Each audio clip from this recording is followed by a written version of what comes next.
The great council chamber stretched high above Li Huan's head like a crystal cave made of stars and light. He stood alone at the center of the massive room while hundreds of alien beings watched him from their floating platforms. The air smelled of ozone and something sweet that made his nose itch. This was his last chance to speak for all of humanity, and he knew it would not go well. The Vorthak delegates looked like living diamonds with too many sharp edges. Their leader Vexthar caught the light from the chamber's walls and threw it back, in patterns that hurt to look at. The Nexari representatives clicked and buzzed from their section of the room. Their insect-like bodies moved in perfect sync as if they shared one mind. High above them all, the Etherian council members floated, like clouds of colored gas inside clear containers. When they spoke, their voices sounded like wind through empty spaces. Li Huan had been Earth's ambassador to the Galactic Federation for 12 years. He had watched his people try again and again to find their place among the stars. Humans brought new ideas and different ways of thinking, but the other species saw this as chaos. They wanted order and perfect logic in everything. Humans wanted to explore and create and sometimes make mistakes along the way. Behind Li Huan sat Kim Day and Park Sora. Kim Day wore his military uniform with quiet pride. His weathered face showed no emotion, but his eyes were sharp and alert. He had spent 30 years protecting human colonies from pirates and hostile aliens. Park Sora adjusted her glasses and checked her datapad one more time. She was Earth's top scientist and had helped develop many of the technologies that kept human settlements alive in the harsh galaxy. Vexthar's voice rang through the chamber like breaking glass. The translation device in Li Huan's ear turned the crystalline speech into words he could understand, but the tone remained cold and final. The Federation Council has reached its decision regarding the human question. Your species has been granted membership for 50 standard years. In that time, you have caused 17 diplomatic incidents, started 3 trade wars, and violated 42 safety protocols. Li Huan wanted to argue that most of those incidents had helped people or led to better solutions, but he stayed quiet. He had learned that defending human actions only made things worse in the eyes of the Council. The Nexari delegate Clixtar stepped forward. Her mandibles clicked as she spoke. Human emotional responses interfere with logical decision-making. Your species acts on feelings rather than facts. This creates unpredictable outcomes that threaten Federation stability. From above came the whispered voice of the Etherian representative Wistal. We have observed human behavior for 5 decades. You cannot control your aggressive impulses. You fight when cooperation would serve better. You take risks when caution would ensure survival. You are fundamentally incompatible with civilized society. Li Huan felt anger rise in his chest but pushed it down. Getting emotional now would only prove their point. He thought of Captain No De Yun, who had saved a Nexari research station by breaking Federation rules about entering dangerous space. He thought of Dr. Bai Subin, who had invented the quantum stabilizers that kept their ships from falling apart in hyperspace. The Federation used her technology every day, but somehow forgot she was human when they made their lists of problems. We offer you 2 choices, Vexthar continued. You may remain in Federation space as a protected species. You will have no voting rights and no representation on the Council. You will follow all Federation laws without question. You will submit to regular behavioral monitoring to ensure compliance. The second option hung in the air like poison. Li Huan knew what was coming before the words left the crystalline being's mouth. Or you may leave Federation space entirely. You will have 48 standard hours to remove all human presence from Federation worlds and stations. Any humans remaining after this deadline will be detained and processed according to our immigration laws. The chamber fell silent except for the soft humming of the life support systems. Hundreds of alien eyes watched Li Huan and waited for his response. They expected him to beg or threaten or break down emotionally.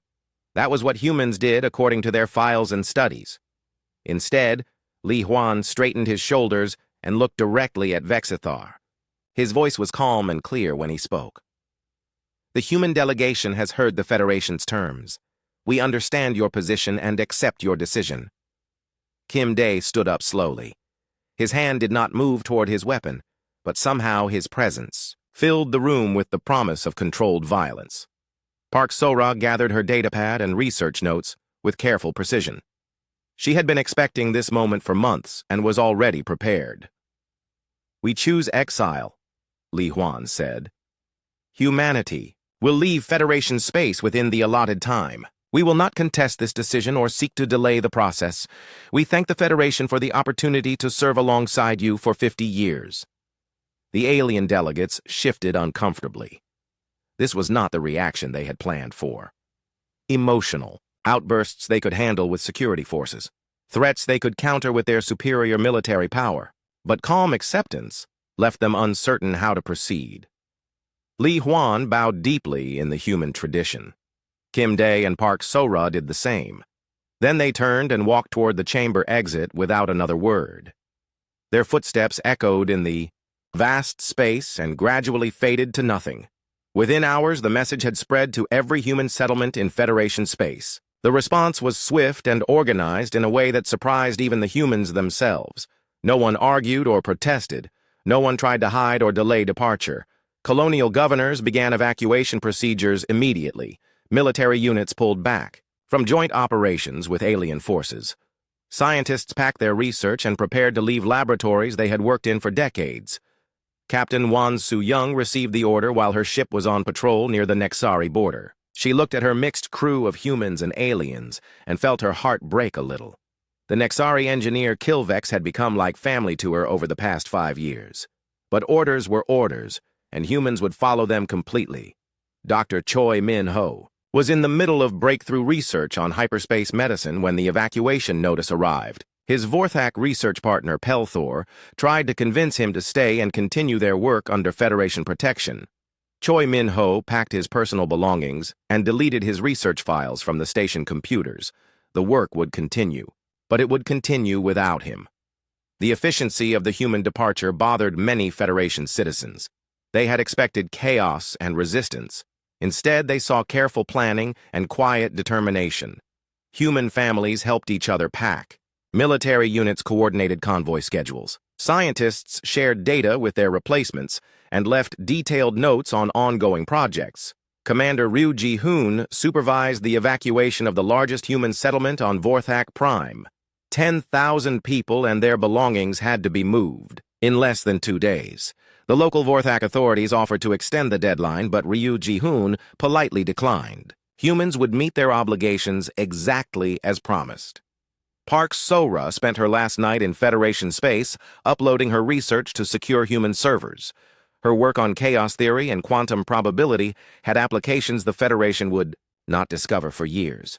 They would manage without it, but the loss would cost them dearly in ways they could not yet imagine. On the final day, Li Huan stood at the airlock of the last human transport leaving Federation space. Through the viewports, he could see alien ships maintaining a respectful distance. No one tried to stop them or change their minds. The Federation had made its choice, and humans had made theirs. The transport jumped to hyperspace, and Li Huan felt something close to relief. Humanity was free to find its own path among the stars. They would miss the resources and knowledge of Federation space, but they would not miss the constant judgment and restriction. Humans needed room to be human, and now they would have all. The room in the galaxy. Behind them, the Federation settled into perfect order and began to forget that humans had ever existed among them. 5 years had passed since the last human ship disappeared beyond the galactic rim, and the Federation enjoyed the most peaceful period in its recorded history. Trade flowed along established routes with mathematical precision. Diplomatic disputes were resolved through logical debate rather than emotional argument. The Great Council chamber hummed with the sound of perfect cooperation between species that thought in similar patterns. Captain Zilneth of the Nexari patrol vessel, Swift Logic, completed another routine sweep of the Outer Rim territories. Her ship moved through space in precise formations with her sister vessels. Every maneuver was calculated to provide maximum coverage with minimum energy expenditure. The Nexari military had perfected this system over centuries of logical thinking and careful planning. But something was wrong with the numbers. Zilneth stared at her tactical display and clicked her mandibles in confusion. Pirate attacks in this sector had increased by 300% since the humans left. The raids followed no logical pattern that her computers could predict. Ships appeared from empty space, struck without warning, and vanished before Federation forces could respond. Navigation Officer Hilkus, display the attack patterns for the past 60 rotations, Zilneth ordered. The holographic map showed red dots scattered across the patrol zone like drops of blood on crystal. Her tactical computers had analyzed the data for weeks, but could find no pattern to exploit. These pirates belonged to species the Federation had always ignored. They were too primitive and disorganized to pose a real threat according to all projections. The Krillian raiders used ships held together with metal patches and powered by crude fusion reactors. The sectarian pirates fought with projectile weapons and chemical explosives. Any civilized species should be able to defeat them with minimal effort. Yet somehow these backward raiders were outfighting the most advanced military force in the galaxy.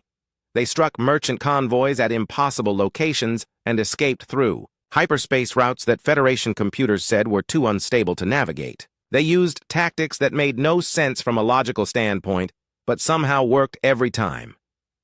Zilneth remembered a conversation she had with Commander Yu Jae-sung during a joint patrol 3 years before the human exodus. The human officer had tried to explain his species' approach to military strategy. "We don't just fight wars," he had said. "We think like our enemies. We become them in our minds, and then we think beyond them." At the time, Zilneth had dismissed this as typical human chaos. Proper military doctrine relied on mathematical analysis of enemy capabilities and logical response protocols. Thinking like the enemy was inefficient and potentially dangerous to one's own mental stability. Now she wondered if the humans had understood something the Federation missed. On the economic front, Keth Mirren worked late in her crystalline office tower on HFY. As the Federation's chief trade analyst, she monitored the flow of goods and services across 3,000 star systems. The numbers should have been perfect. Without human interference, trade moved along the most efficient routes with minimal disruption. But efficiency was not the same as innovation. Keth Mirren's reports showed a troubling trend. New product development had slowed to almost nothing since the human departure. The Federation still produced the same goods and services they had manufactured for decades. Quality remained high and costs stayed low, but nothing truly new had emerged from the great industrial machine. She pulled up archived data from the period when humans were active in Federation space. The records showed a different pattern entirely. Human companies had introduced an average of 47 new products per year. Most were failures that cost their creators significant resources, but a few had revolutionized entire industries and changed how civilization worked. Dr. Choi Min-ho had developed hyperspace medical scanners that could diagnose illness through quantum fluctuations. The technology seemed impossible, according to Federation science, but somehow worked better than anything they had created before. His research team had included Vorthak physicists and Nexari engineers, but the breakthrough concepts had come from human intuition rather than logical analysis. Engineer Bae Subin had invented quantum stabilizers using principles that violated 3 fundamental laws of physics. When Federation scientists tested her prototypes, they found that the devices worked perfectly despite being theoretically impossible. Bae Subin had laughed when they asked her to explain the math. "Sometimes you have to build something before you understand why it works," she had said. Without humans to provide that spark of chaotic creativity, Federation research had fallen into predictable patterns. Scientists worked on logical extensions of existing knowledge rather than taking the wild leaps that led to true breakthroughs. The great laboratories still functioned, but they produced incremental improvements rather than revolutionary discoveries.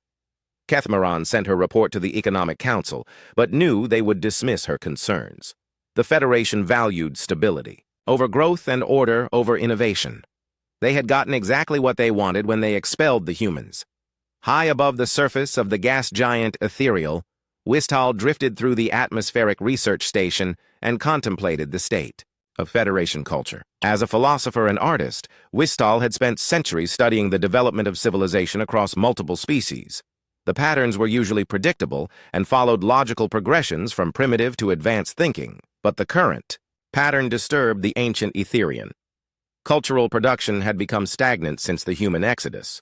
Artists created works that followed established traditions with technical perfection but no emotional impact. Musicians composed symphonies that pleased the ear but failed to stir the soul. Writers produced literature that educated the mind but left the heart untouched.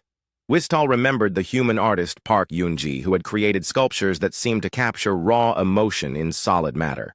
Her work had violated every principle of classical aesthetics, but somehow moved viewers to tears or laughter or wonder. When Federation critics had dismissed her art as primitive chaos, Park Yoon-ji had smiled and continued creating. "Art is not supposed to be comfortable," she had told Wistall during a gallery opening on the station. "If it makes perfect sense, then it's not art, it's decoration." The Etherean had found her statement illogical at the time. Art should elevate the mind and demonstrate the creator's mastery of their chosen medium. Emotional manipulation seemed beneath the dignity of true artists. But now Wistall understood what the galaxy had lost. Without human chaos to stir the cultural waters, Federation art had become technically perfect, but spiritually empty. Musicians played the same scales in the same patterns. Painters used the same color theories their masters had taught them. Writers followed the same narrative structures that had worked for thousands of years. The great universities still taught the classical forms, but no one was creating new ones. Students learned to imitate perfection rather than risk failure in pursuit of something unprecedented. The cultural life of the Federation had become a museum dedicated to past achievements rather than a laboratory for future possibilities. Reports from across Federation space told the same story. Crime rates had indeed fallen, but so had entrepreneurship and artistic expression. Efficiency had improved, but adaptability had disappeared. The great civilization had achieved the order it desired, but lost the vitality it needed to grow and change.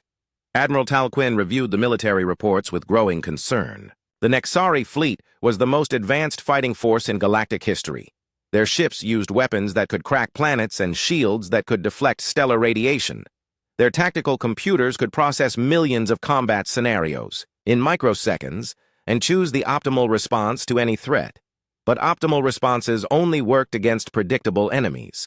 The pirate raids continued to increase despite massive military deployments. Federation fleets would arrive at attack sites to find empty space and confused merchant captains.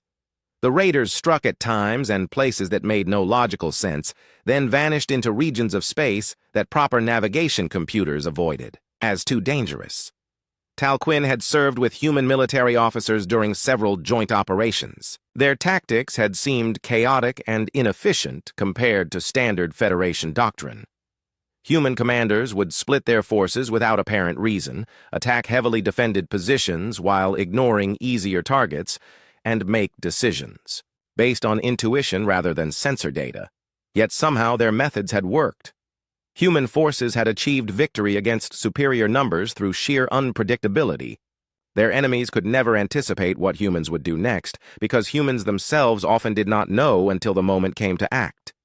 The Admiral pulled up recordings of Admiral Oh Kyung-mi explaining human military philosophy to a Federation war college. "Logic tells you what should work," she had said. "Intuition tells you what will work. We train our officers to use both." The Federation had dismissed such thinking as primitive reliance on emotion over reason. Their commanders followed proven, tactical doctrines that had succeeded for centuries. But those doctrines assumed that enemies would behave rationally and pursue logical objectives. The current raiders did neither. 10 years after humanity vanished beyond the galactic rim, the Federation faced something that their greatest minds had never imagined possible. The deep space monitoring stations along the outer edge of civilization began detecting signals that should not exist. Massive objects were moving through the void between galaxies, heading directly toward Federation space. Dr. Velthara of the Vorthax Science Institute stared at her readings and felt something her species rarely experienced: genuine fear. The objects were enormous, each one larger than a small moon, and they moved with purpose through regions of space that contained nothing but empty darkness. Their energy signatures matched no known technology and violated several fundamental principles of physics.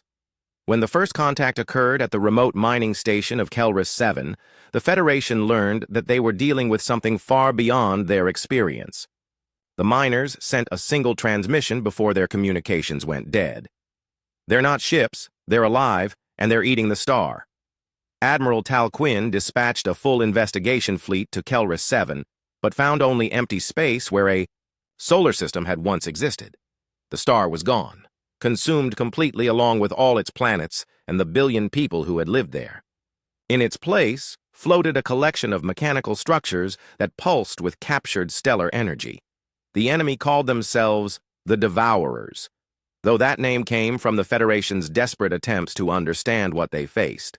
The beings themselves communicated through electromagnetic pulses that caused excruciating pain in any organic mind that tried to interpret them directly. What the Federation learned through careful analysis was that these creatures had traveled from beyond the edge of known space, consuming entire civilizations to fuel their growth. The Devourers were ancient beyond measure, older than most of the species in the Federation. They had perfected the art of total consumption, breaking down matter at the atomic level and reconstructing it into forms that served their purposes. They did not negotiate or compromise or show mercy. They simply arrived, consumed, and moved. On to the next target. Captain Zilneth led the first military engagement against the Devourers near the system of Praxis 4. Her battle group consisted of 12 of the Nexari fleet's most advanced warships, each one equipped with weapons that could shatter asteroids and shields that could withstand the explosion of small stars. The tactical computers had calculated a 97% probability of victory based on comparative analysis of enemy capabilities. The battle lasted 17 minutes. The Devourers adapted to every weapon the Federation used, analyzing the energy patterns and developing countermeasures in real time. Their own weapons seemed to ignore physical laws, striking through Federation shields as if they did not exist. Worse still, the mechanical creatures learned from each exchange, becoming more effective with every passing moment. Zilneth watched 7 of her ships die before ordering a retreat. The Devourers did not pursue, but instead began the methodical consumption of Praxis 4's industrial infrastructure. They would strip the system bare and use its resources to build more of themselves. The defeat shocked the Federation to its core. Their military doctrine had never encountered an enemy that could adapt faster than they could respond. Every tactical manual assumed that superior technology and logical strategy would eventually triumph over any opponent. The Devourers rendered those assumptions meaningless. General Krikstal of the combined Federation forces called an emergency strategy session in the war room of the orbital fortress above HFY. Representatives from every major species gathered to analyze the threat and develop a response. The mood was grim as casualty reports continued to arrive from the outer sectors. The enemy's adaptive capabilities exceed our models, reported the Nexari tactical specialist Hilkas. They counter our weapons in an average of 4.7 minutes and develop immunity to our defensive systems in less than 6 minutes. Standard Federation doctrine has no provisions for dealing with such rapid adaptation. Admiral Tal Quinn studied the holographic displays showing Devourer movements throughout the galaxy. The enemy advance followed a pattern that was mathematically optimal for resource collection but strategically predictable. That should have been an advantage, but somehow the Federation could not exploit it. We need to think differently, Tal Quinn said slowly. Our logical approach is failing because the enemy has already accounted for logical responses. They have fought civilizations like ours before and know how we think. The assembled officers looked at him with confusion. Different thinking was not something the Federation military was trained for. Their academies taught precise doctrine and mathematical strategy. Improvisation was considered a sign of poor preparation rather than a useful skill. Kethmaran accessed her economic databases and projected resource consumption patterns onto the tactical display.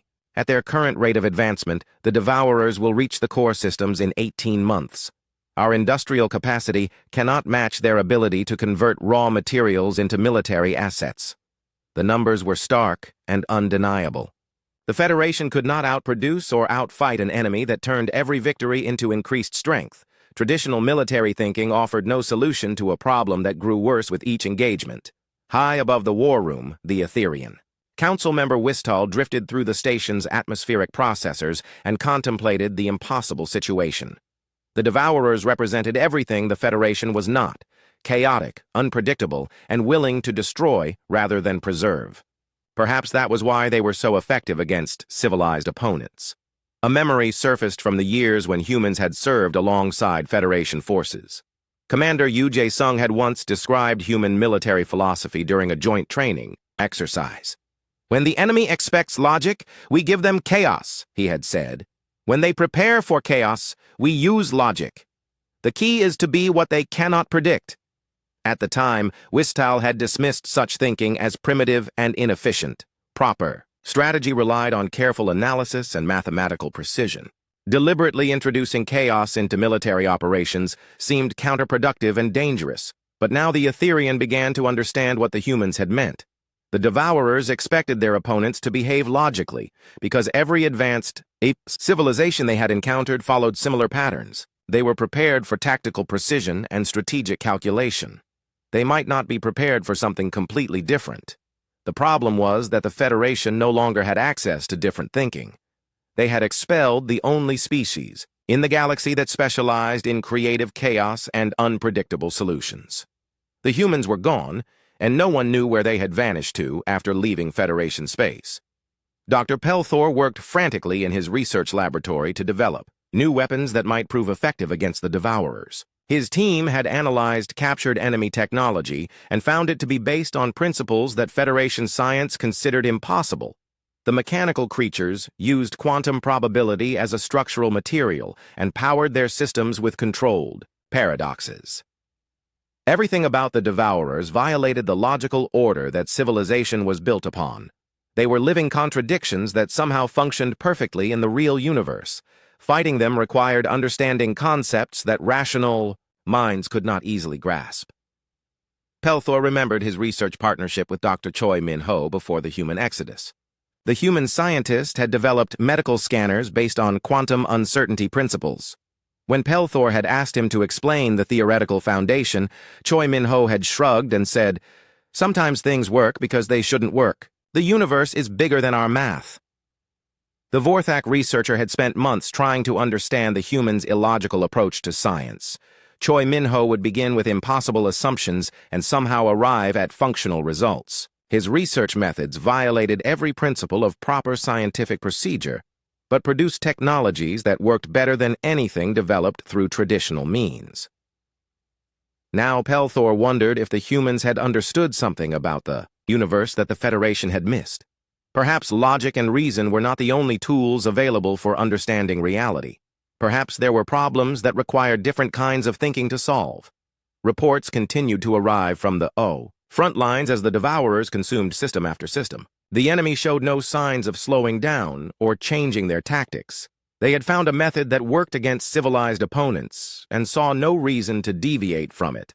But the Federation was beginning to realize that they needed to deviate from their own methods if they wanted to survive. The question was whether a civilization built on logic and order could learn to think in ways that defied everything they believed about proper behavior. In the deep archives of the diplomatic Corps, Ambassador Pelnix found the last message sent to humanity before their departure. The transmission had been prepared as a formal notification of exile, but never sent because the humans had left before it could be transmitted. The message was cold and bureaucratic, full of legal language about territorial restrictions and citizenship revocations. But at the bottom was a single line that had been added by someone unknown. The Devourers had consumed half of Federation space when desperation finally overcame pride. Emergency broadcasts went out across all communication channels, carrying a message that would have been unthinkable just months before. The great civilizations that had ruled the galaxy for millennia were begging for help from anyone who could provide it. Admiral Tal Quinn stood in the ruins of the command center on SciFiPrime and watched the final transmission being prepared. The once mighty fortress world had fallen 3 days ago, its billion inhabitants consumed along with the planet's industrial infrastructure. Only a few evacuation ships had escaped to carry word of the disaster to the remaining Federation worlds. The message was simple and desperate. To any who received this transmission, the Galactic Federation faces extinction. Our logic has failed us. Our weapons cannot touch them. Our strategies are useless against their adaptation. We need help. We need new thinking. We need chaos. We need the unpredictable. We need humans. The transmission would reach the edge of known space in 6 hours and continue outward into the vast unknown. No one knew if humans still existed or if they would even receive the message. But it was the only hope left for the billions of Federation citizens fleeing the advancing enemy. Captain No Da-hyun was inspecting the quantum drives of his ship when the communication officer called him to the bridge. The vessel Indomitable Spirit drifted in the void between galaxies, far beyond the reach of any known civilization. Around it floated a fleet of ships that would have baffled Federation scientists with their impossible design. The human ships were partially organic, their hulls grown rather than built from materials that responded to thought and emotion. They moved through space in patterns that violated basic principles of physics, powered by controlled quantum uncertainty and guided by intuition as much as instruments. 10 years of isolation had allowed humanity to develop technologies that transcended the boundaries between science and art. "Captain, we're receiving a broad-spectrum distress signal," reported Communications Officer Won Soo-young. "It's coming from Federation space, and it's addressed to humanity specifically." No Da-hyun listened to the desperate plea with mixed emotions. The Federation had exiled his people for being too chaotic and unpredictable. Now they were begging for exactly those qualities that had made them unwelcome in civilized space. The irony was bitter, but the need was genuine. "Send word to Admiral Oh Kyung-mi," he ordered. "The Federation requires our assistance." Throughout the human fleet, similar conversations were taking place as ship after ship received the distress call. Captain Park Yeon-ji stopped her combat training to listen to the message twice. Commander Ryu Ji-hoon paused in his review of colonization reports to consider what the plea meant for their people. The human colonies had thrived in their exile beyond the galactic rim. Free from Federation restrictions, they had developed new forms of government that balanced logic with intuition, order with creativity. Their scientists had made breakthroughs that would have been impossible under the rigid thinking that dominated civilized space. Dr. Shin Yu-jin had perfected quantum consciousness transfer, allowing human minds to interface directly with their ships and weapons. Engineer Bae Subin had created probability engines that turned chaos theory into a practical tool for navigation and combat. General Kang Tae-min had developed military tactics based on controlled unpredictability that made human forces nearly impossible to counter. But perhaps most importantly, humanity had learned to think in ways that transcended the limitations of pure logic. They had discovered that the universe was far stranger and more flexible than Federation science believed. Some problems could only be solved by embracing contradiction and impossibility. Admiral Oh Kyung-mi convened the Colonial Council aboard, the orbital station above New Earth, the first world humanity had settled beyond the rim. Representatives from 50 human worlds gathered to debate the Federation's request for aid. The discussion was fierce and emotional, exactly the kind of chaotic argument that had frightened their former neighbors. "They threw us out for being too human," declared Representative Kim Dae. "Why should we risk our lives to save them from their own mistakes?" "Because people are dying," countered Representative Park So-ra. "Whatever they did to us, the innocent civilians in Federation space don't deserve to be consumed by these devourers." The debate raged for hours as humans explored every angle of the moral dilemma. Some argued for revenge, or at least indifference to Federation suffering. Others pushed for immediate intervention regardless of past wrongs. A few suggested offering help, but demanding concessions in return. It was Commander Ryu Ji-hoon who finally provided the perspective that swayed the council. "They were wrong about us," he said quietly. "But that doesn't mean we have to be wrong about them. We can choose to be better than their expectations." The vote was close but decisive. Humanity would answer the Federation's call for help, not because they owed anything to their former neighbors, but because it was the right thing to do. The human fleet would return to civilized space and face an enemy that threatened all life in the galaxy. Preparations began immediately as the colonial fleet mobilized for its first major military operation.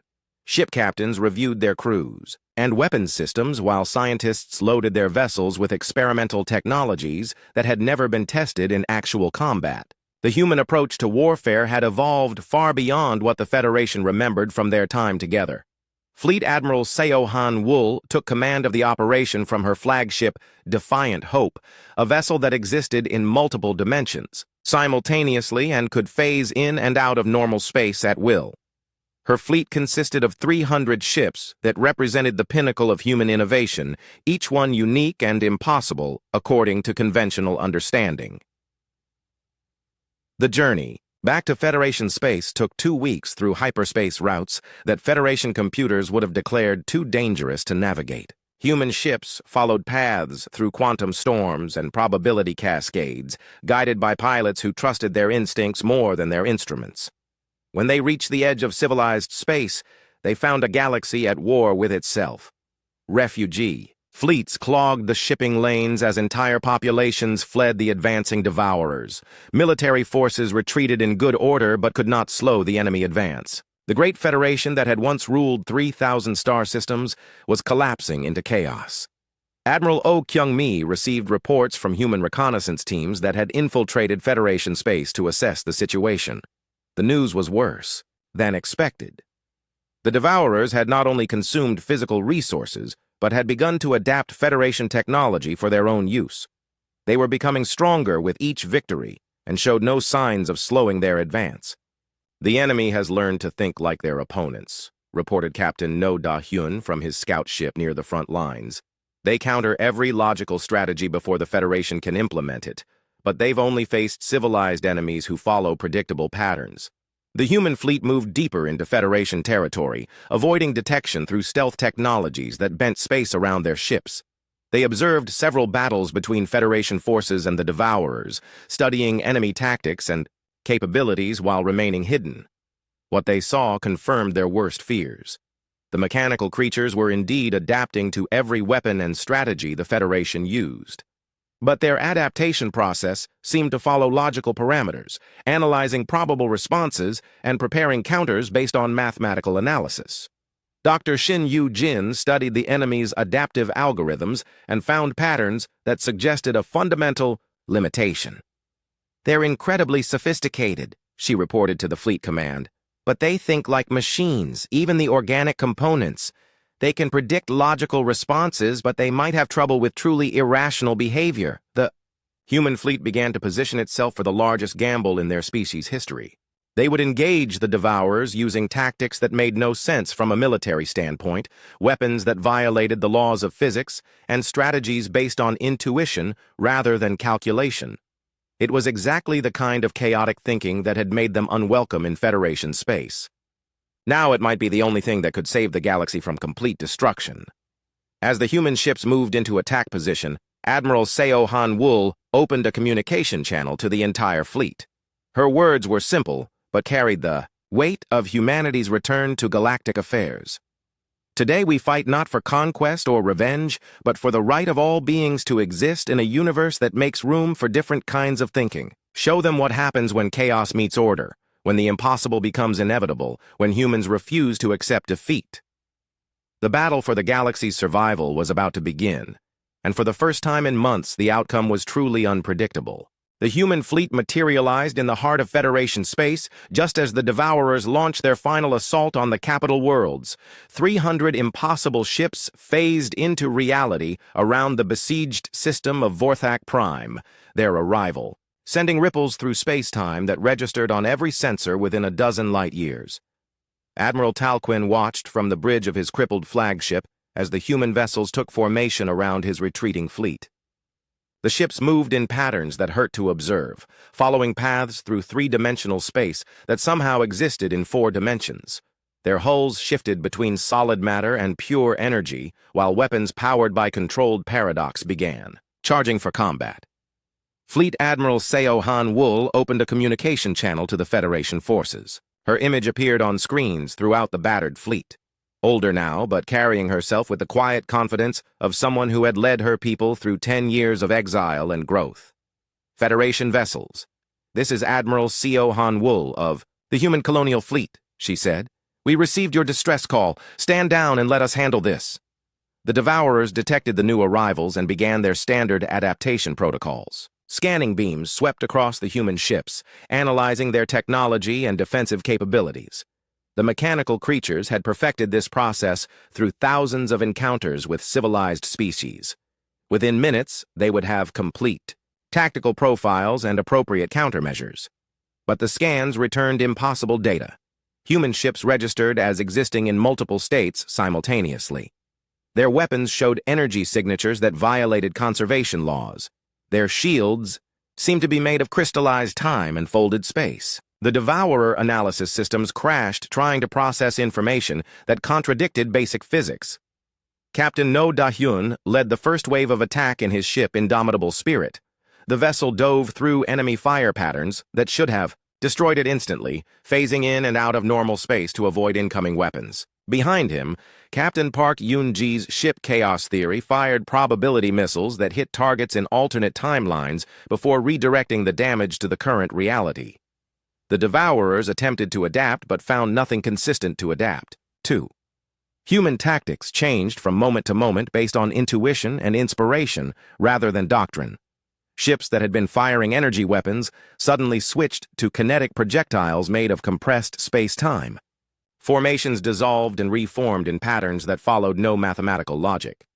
Commander Won-Soo-young piloted her fighter through a cloud of Devourer interceptors, while her ship's AI played classical music and adjusted its combat algorithms to match the rhythm of the symphony. The enemy pilots found themselves unable to predict her movements because she was literally dancing through the battle, letting the music guide her through impossible maneuvers. Dr. Shin Yu-jin activated the quantum consciousness transfer system and merged her mind with her ship's weapons array. The boundary between human intuition and machine precision dissolved as she became one with her vessel. Her shots struck enemy ships through gaps in their defenses that existed only for fractions of seconds, guided by instincts that no computer could calculate. The Federation forces watched in amazement as their former neighbors engaged the invincible enemy with tactics that defied comprehension. Human ships broke formation without orders and somehow ended up in perfect position to support each other. Captains made decisions that seemed suicidal but somehow worked exactly as intended. Captain Zilneth saw Commander Ryu Ji-hoon's ship probability. Storm fly directly into the path of a Devourer dreadnought's main weapon. The human vessel should have been vaporized instantly, but instead seemed to absorb the enemy fire and redirect it back at the attacker. The Devourer ship exploded in a cascade of probability waves that damaged 3 other enemy vessels. "How is this possible?" Zilneth asked her tactical officer. "Their maneuvers violate basic physics and their weapons use impossible energy sources." Her computer system provided an answer that would have been heretical just hours before. Human technology appears to be based on controlled application of chaos theory and quantum uncertainty. They have weaponized unpredictability itself. The tide of battle began to turn as the Devourers encountered something they had never faced before. Opponents who could not be analyzed or predicted. Every time the mechanical creatures developed a counter-strategy, the humans would switch to completely different tactics. They fought like artists rather than soldiers, creating beauty from destruction and turning warfare into a form of deadly improvisation. Admiral Oh Kyung-mi commanded the second wave from her flagship, Impossible Dream. Her ship existed in 7 dimensions simultaneously and fired weapons that struck targets through folded space. Around her, the human fleet moved like a living organism rather than a military formation, each ship responding to threats and opportunities with fluid grace. The Devourers began to retreat for the first time in their recorded history. Their adaptive algorithms could not process an enemy that changed faster than they could analyze. Human unpredictability had become a weapon more powerful than any energy cannon or quantum torpedo, but victory came with sacrifice. Commander Park Yoon-ji saw a Devourer harvester moving toward a refugee convoy filled with Vorthak children. Without hesitation, she piloted her ship directly into the enemy vessel's path and activated her probability drives at maximum power. The resulting explosion scattered both ships across multiple timelines, saving the refugees but erasing Park Yoon-ji from existence in this reality. Captain Won-Soo-young led what military historians would later call the most impossible charge in galactic history. 30 human fighters attacked a Devourer command ship that was surrounded by protective escorts and defensive barriers. The fighters moved through enemy fire like they were dancing, each pilot following their own intuition while somehow maintaining perfect coordination with their squad mates. The charge should have failed catastrophically. Instead, the human pilots found gaps in the enemy defenses that existed only because they believed those gaps would be there. Their weapons struck with precision, guided by hope rather than targeting computers. The Devourer command ship was destroyed by attacks that arrived before they were fired, courtesy of human technology that treated time as a flexible concept. As the last Devourer ships fled toward the Galactic Rim, Admiral Talquin received a communication from Fleet Admiral Seohan Wool. The human commander's image appeared on his screen, her face showing the exhaustion of battle, but also the quiet satisfaction of a job well done. "The immediate threat has been neutralized," she reported. "Our pursuit squadrons will ensure the enemy leaves Federation space completely. Your people are safe." The Federation fleet had been saved by the very beings they had exiled for being too chaotic and unpredictable. The irony was not lost on anyone involved in the battle. The qualities that had made humans unwelcome in civilized space had proven to be exactly what the galaxy needed when faced with an impossible enemy. In the aftermath of the battle, Ambassador Li Huan returned to the Great Council Chamber where humanity's exile had been decreed 10 years before. The chamber was damaged from the recent fighting, but still functional. Representatives from the surviving Federation worlds gathered to address the humans who had saved them. Vexithar, the Vorthak leader who had pronounced humanity's exile, stood before Li Huan with crystalline tears reflecting through his faceted form. "We were wrong," he said simply. "We thought your chaos was weakness. We believed your unpredictability was a flaw. We nearly destroyed ourselves through our own rigid thinking." The Nexari delegate Clickstar stepped forward, her mandibles clicking, with what humans had learned to recognize as embarrassment. "Your species possesses qualities we dismissed as primitive. We see now that different forms of thinking are not inferior, merely different. We beg your forgiveness and request your return to Federation space." From above came the whispered voice of Wistal the Etherean. "You have shown us that the universe is larger than our understanding. We offer you full membership in the Federation, with complete voting rights and representation on all councils." Li Huan listened to their offers with the same calm dignity he had shown during humanity's exile. Around him stood the other human representatives, each one older and wiser from their years beyond the Galactic Rim. They had built something new, among the unknown stars, and the question now was whether they wanted to return to their old place in galactic civilization.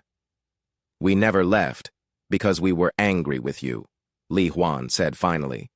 "We left because you were not ready for us. The question now is whether you truly understand what you are asking." He gestured toward the damaged chamber and the fleet of impossible ships visible through the transparent walls. "We have changed during our exile. We have learned to think in ways that transcend the boundaries between logic and intuition, order and chaos. We have discovered that the universe is far stranger and more wonderful than any of us imagined." The Federation representatives waited for his decision, while refugee fleets continued to stream back toward their homeworlds. The galaxy was safe, but forever changed by its encounter with an enemy that pure logic could not defeat.